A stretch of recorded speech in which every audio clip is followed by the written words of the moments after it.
Insecurities. That's one thing I forgot to mention with the spirit of rejection and vulnerable narcissism.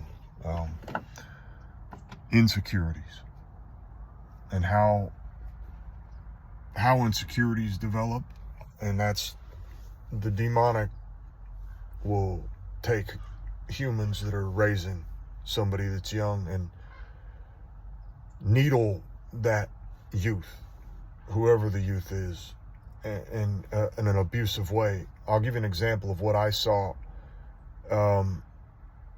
So, for instance, the love of my life sister's middle-aged son, who is very dear to me, the man who is her lover that's incarcerated, the love of her life, who I've been speaking on, he came over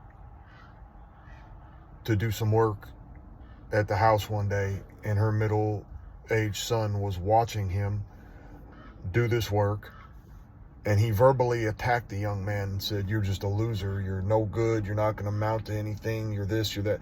I was told the same thing like that by my stepdad, by my dad. My dad would say, "Oh, your chest isn't big enough." My stepdad would say to me and my stepbrother, "Your junk isn't big enough and you'll never please a woman." Good heavens. Yes. I'll just speak of as a child, not as when I got older and we would attack each other as adults. I'm talking about when I watch an adult attack a child, and then the hypocrisy of, "Oh, I will never ever abuse someone verbally because I went through that and I don't want them to go through it." The push and pull, as the love of my life's sister mentioned earlier when she was discussing how trauma bonds are formed. So now, do I believe that her middle-aged son is going to grow up? This young man is talented. He's got confidence. He's got swagger. He is an amazing young man. So no, I'm not worried about him. No, I'm not at all. Truly, I'm not.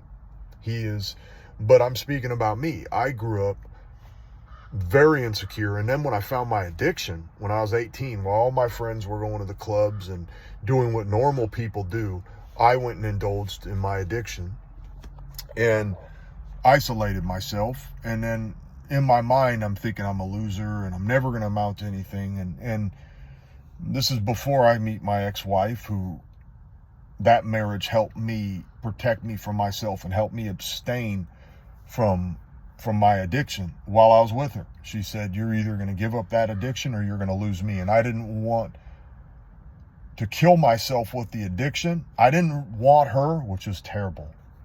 And I don't believe she really wanted me, but it was like we just happened to be together and we're going to run this thing out. And while you're with me, that's pretty much how it was. While you're with me, you're not going to indulge in that addiction and screw me up while I get myself right to get away from you one day. And I'll get onto that later, and it is true. She did her time wisely. She built a foundation, if you will, with me, and then built a structure with someone else. And hey, I don't regret that at all. I don't. Everything happened the way it was supposed to happen. It sounds cold. A lot of people resent those things happening. I don't, because then I got to go and experience all the things I'm sharing right now. Did it lead me into my addiction again as soon as she asked for a divorce? Yes. Did I always fear that one day she would ask for a divorce, and the fear wouldn't be her asking for a divorce? I was excited about that because I'd go and able to live my dreams by splitting our assets and going and indulging in my addiction and living how I want to live, like a rebellious grown man-child. Yes, but there was fear that I'm going to screw it up. Like there's this singer, RMR. He said, "Now that I have the life that I want, I don't want to screw it up." This was from 2020, and I really resonated with those lyrics because I got the life I wanted finally, thanks to her divorcing me. And she got the life she wanted by divorcing me and getting everything she needed. We both had what we needed, and then I screwed it up with my addiction. So the insecurity, I mean, it's a real thing. And then rejection. I mean, my behavior, there's no way I'm going to keep people attracted to me. There's no way my brothers can depend on me. Just say my brothers need to go and do something. Well, Chad's pretty much a lame with a paint job right now because he's just, we'll just use that as my name. They'll say, you know, Chad is just a lame with a paint job right now because he's in his addiction and he's a trick for a woman who doesn't love him, and he's got brain damage and he's an addict. So yeah, Chad's just a lame with a paint job. And it's interesting because I was called that by somebody I wanted their approval of. It wasn't healthy by any means. And when I heard that from his mouth, it shattered my confidence. I was starting to get a little confidence. But, you know, it's real. Was I being... And I confronted him later on about it, too. Many months later. And I said, you know, when you said that... And then he tried to comfort me. He said, I only said that because you were whooped on a woman who didn't love you, who was in love with someone else, referring to the love of my life. And you were... you know, this and that. But I said, look, be honest. And he was like, well, you kind of were a little paralyzed when I needed you to help me do that job. And you didn't pick up the phone when I called those times when I needed you. So let's keep it 100. When it was time for me to stand there with my brother, because at that time he was my brother, I wanted him to be my brother, and I think he wanted me to be his too. I was a lame. And yeah, does it hurt my ego to say that here? Yes, but it's real.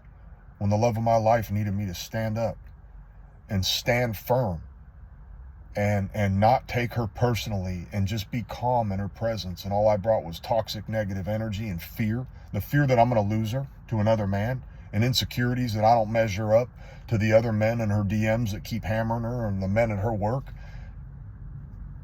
She needed me to be calm and stable. No, I was a lame. I couldn't handle the work. Oh, people hear the term lame.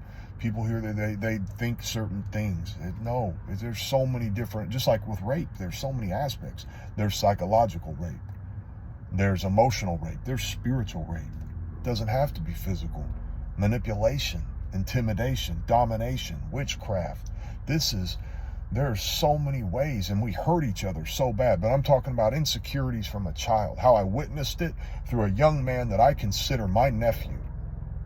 I can't most likely see him ever again in this life for many reasons, because his mom, who's my soul sister, and her family lost all faith and trust in me, and I understand why that is, but I can love him from a distance. On his birthday, and I know it right now, I can send a card if I'm not gone. Yeah, on his youngest brother's birthday, I can send a card. I didn't this year because I was broke, but I would have. And then on his oldest brother's birthday, I can send a card. And on his mom's birthday, my soul sister, I can send a card. And all my other brothers and their wives and things, if I get right, it's either get right or get left. Like someone I know has tattooed on his neck, get right or get left. Another person that I was a big brother to when I was younger, I'll touch on that because of my addiction, I ran from and was a lame with a paint job. Yeah. So I got to keep it 100, the spirit of rejection. And I wanted to just drop that in, like, comment, subscribe. So I'm going to try to get back on track. I want to share after my 5150, meeting a bunch of people and going into my divorce and the chronology of my life. This is such an honor to do this one more time. I get one more chance. Biggie, give me one more chance. Yeah, I get one more chance to write the book. Thank you, Lord Jesus. Thank you, YouTube. Thank you, all the people. Yeah, one more chance to write this book before I leave this flesh. Yeah. Thank you all.